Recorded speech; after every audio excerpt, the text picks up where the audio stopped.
Welcome to Lives Among Us, where we uncover how similar we really are through unconventional and opposing lifestyles. This is your host, Guyana Buffalo. And I'm Fancy Lips. So let's meet who lives among us. This podcast is brought to you by Carol's Arabic Horse Translator. I'm Kat. I'm a pagan. Brad Melville, and my religion is Atheists. All right, Brad, here is just one of the big, obvious, super Bon Jovi atheist questions for you. What happens when you die? Nothing. I don't think at any point we were made special, right? I do believe in evolution, right? Because we can scientifically back that up. People say, oh, well, we have a soul. Well, show it to me. I can't. You just know that you have one. But now who's to say that the animal doesn't have a soul? Because you can't see that, right? If you can't see it, then how are you dictating or cherry picking who has one and who doesn't? Same thing with people. Just because we've evolved into something smarter doesn't make us more special. We're just smarter.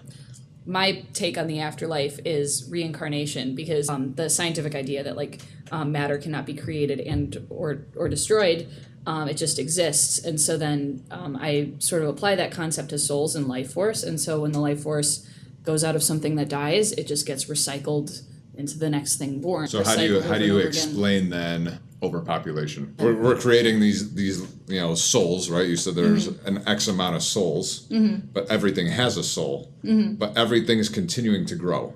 Well, what I would say is, because I also believe in ghosts and the supernatural, there are at any given time souls that don't have a finite body, and so there's a couple of those floating around. And as humans, the population of humans grow, there's only X amount of resources on Earth, so there are other lives that we're pushing out. Animals going extinct, dying, So life force could actually be considered like a tree. Yeah, life force could be considered a tree. It's a living thing that grows and breathes in a way. So what do you think happens to jagoffs? Where do they go? Jagoffs, I think... where do they congregate? Why are they everywhere? Right. It's true. Probably stay within the human being realm, right? Is there jagoff trees? I guess there can be. I mean, I'm not a tree, so I don't know really. Really. That drops a branch on you as you walk under. Yeah, and I mean, there's jagoff animals too. They're just Yeah, there's some shitty dogs out there. Yeah, my mom has this Chihuahua that's just an asshole. We'll just hide under chairs and wait for you to walk by and then shoot out and bite your ankles. So that's hilarious. I don't know. See, I'm a big perspective guy on that though. Yeah. I have maybe you're just using that dog for the wrong thing. Maybe it's not meant to be a house dog. Maybe it's meant to be a moving target. Get out back, and if you shoot it, then it's like a cool dog. I'm a huge advocate for responsible pet ownership. I am too. Does someone else's religion affect your opinion of them? So how do you feel as a pagan talking to someone who is not a pagan? I would love to say no, that it doesn't affect me and I'm completely unbiased, but that's not true. I am biased. It's a bad habit, and I recognize that I do it, but I do sort of judge people based on their religions. So when someone comes up to me and we talk and they tell me that they are a hard-ass Catholic and they're Catholic through and through, I may be scared to tell them my religion.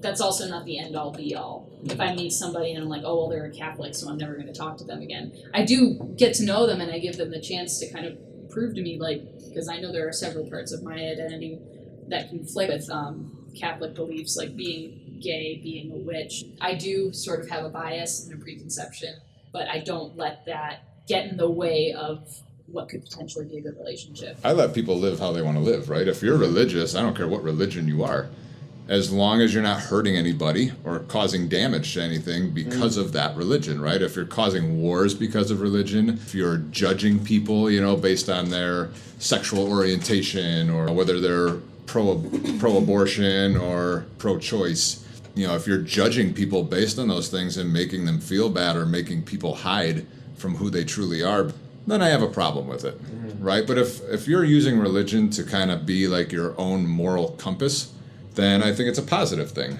right? If it gets you through life and it makes you smile, thinking that this magical man is helping you out, then that's great.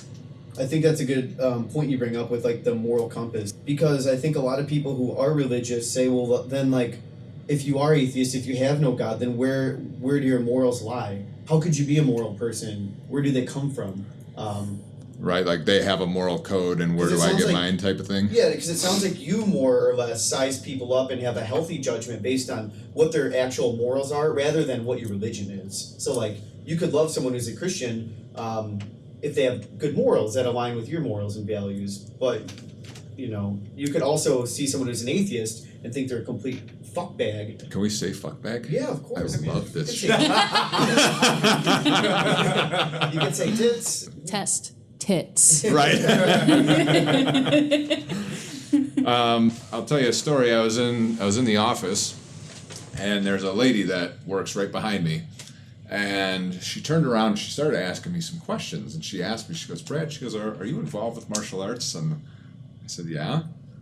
She goes, "Well, you know, did you used to do jiu-jitsu?" I said, "No." I'm thinking like, okay, where's this line of questioning going, right? So I'm like, "Yeah." She goes, "Oh," she goes, "you dated my daughter." So I did. Back when I was 19 years old, I dated this lady's daughter for like 2 years. I'm like, holy cow, like, yeah, we know each other from back in the day, like, and then we just kind of started catching up and, how things been, and, how's your daughter doing type of thing. And so as this conversation ensues, she goes, "So, what are your religious beliefs?" So I told her, I said, I'm, hopefully you don't get offended, but I'm atheist. She says, "Well, I knew there was a reason why I didn't want you dating my daughter." Wow.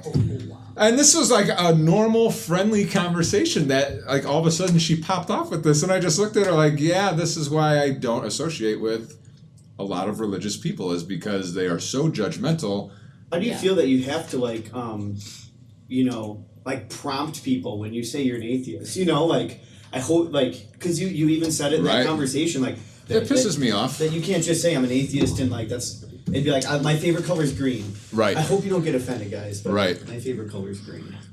Fuck you then. Right. Well, fuck Fucking you. red lover. Well, ladies and gentlemen, that's all the time we have for today for Lives Among Us. We hope you enjoyed this podcast and go and spur some dialogue with other people who live among you. Thanks for listening.